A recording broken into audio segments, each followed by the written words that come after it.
সমাজে শিক্ষকদের ভূমিকা অপরিসীম। তারাই সমাজের মেরুদণ্ড।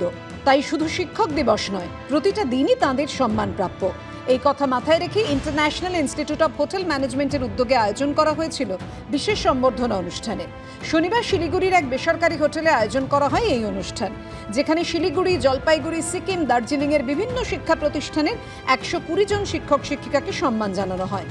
আমাদের যত ভালো ভালো টিচার্স আছে, স্কুলের টিচার, তাদেরকে আমরা ফেলিসিটেট করি, তাদেরকে আমরা সেলিব্রেট করি, তাদেরকে আমরা একটা অ্যাওয়ার্ড দিই। কেননা আমাদের এটা সবচেয়ে মনে রাখতে হবে যে টিচাররা সবচেয়ে ইম্পর্ট্যান্ট এলিমেন্ট আমাদের সোসাইটির। টিচার ছাড়া তো কিছুই হয় না। উদ্যোক্তারা জানান, শিক্ষক দিবস উপলক্ষে রাজ্যের বিভিন্ন শিক্ষা প্রতিষ্ঠানের শিক্ষক শিক্ষিকাদের সম্মান জানানো হবে গোটা মাস জুড়ে। সনদ ঝার রিপোর্ট, এবিপি আনন্দ, দার্জিলিং।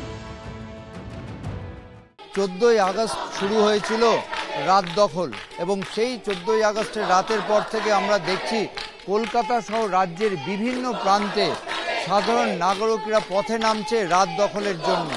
তারা নিরাপত্তা চাইছেন এবং একই সঙ্গে আরজি করের যে ঘটনা ঘটেছে, যে ধর্ষণ এবং খুনের ঘটনা ঘটেছে, তার সঙ্গে যে কাভার আপের যে অভিযোগ উঠছে প্রশাসনের, তার পাশাপাশি সাধারণ মানুষ কোর্টে গিয়েও যে বিচারের জন্য দীর্ঘসূত্রতা হচ্ছে, তার বিচার চেয়ে সেই দাবিতে তারা দিবারাত্র সব এক করছেন।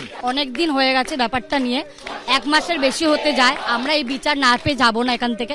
বিচার আমরা চাই। যে ডাক্তাররা গেছিলেন মিটিং এর জন্য, ওনারা তো ভয় কিসের লাইভ স্ট্রিমিং? শুধু তো ডাক্তারদের এটা প্রতিবাদ চলছে না, সাধারণ মানুষের প্রতিবাদ চলছে। এই রাত দখলের ডাক সেই 14ই আগস্টের রাতের পর থেকে সারা রাজ্যে ছড়িয়ে পড়েছে। এখন দেখা যাচ্ছে প্রত্যেকটা রাতই তারা দখল করতে পথে নামছেন, এবং রাতে তারা বৃষ্টি বাদল সব কিছু উপেক্ষা করেই সেই আন্দোলন চালিয়ে যাচ্ছেন। ক্যামেরায় উজ্জ্বল ঘোষের সঙ্গে ঝিলম করঞ্জয়, এবিপি আনন্দ, কলকাতা। একটা সিঁড়িতে পা দিয়েছি আমরা আজকে।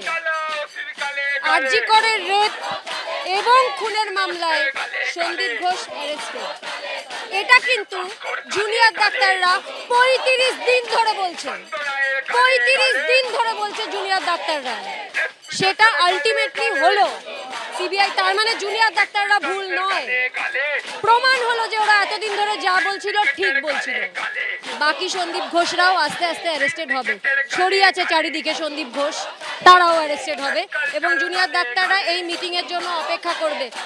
এরা না 48 ঘন্টা দিন রাত জেগে করতে অভ্যস্ত। ওদের মেধা, ওদের ক্ষমতা, ওদের শক্তি, ওদের মনোবলই আলাদা। ওদেরকে নামানো যাবে না।